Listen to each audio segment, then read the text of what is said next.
सांगली कवठे महांकाळ तालुक्यातील मळणगाव येथील द्राक्ष बागायतदार शेतकऱ्याची कर्जाला कंटाळून गळफास घेऊन आत्महत्या। एकीकडे गारपिटीने द्राक्ष बागांचे आणि अन्य शेतीमालाचे नुकसान होत असताना दुसरीकडे कवठे महांकाळ तालुक्यातील मळणगाव येथील प्रतापराव शिंदे वय वर्ष 54 या द्राक्ष बागायत शेतकऱ्याने कर्जाला कंटाळून आत्महत्या केल्याचे समोर आले।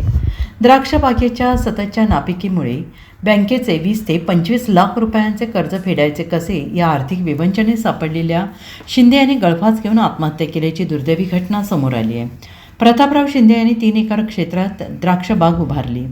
गेल्या काही वर्षांपासून बदलत्या हवामानाचा फटका, वाढलेले उत्पादन खर्च, औषधे आणि खतांच्या वाढत्या किमती आणि बाजारातील अनिश्चित दर यामुळे त्यांचे आर्थिक गणित पूर्णपणे विस्कळीत झाले होते, अशी माहिती कुटुंबियांनी दिली।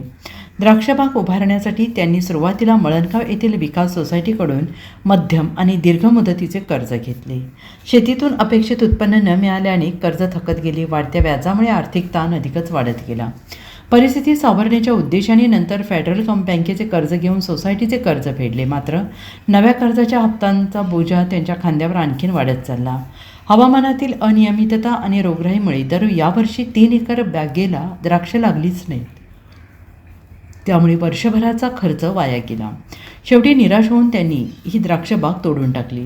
मार्च अखेर जवळ येताच बँकांच्या कर्जाचे हप्ते कसे भरायचे हा प्रश्न त्यांना सतावत होता। उत्पन्नाचा कोणताही स्रोत नसताना कर्जफेडीची चिंता त्यांच्या मनात घर करून बसली।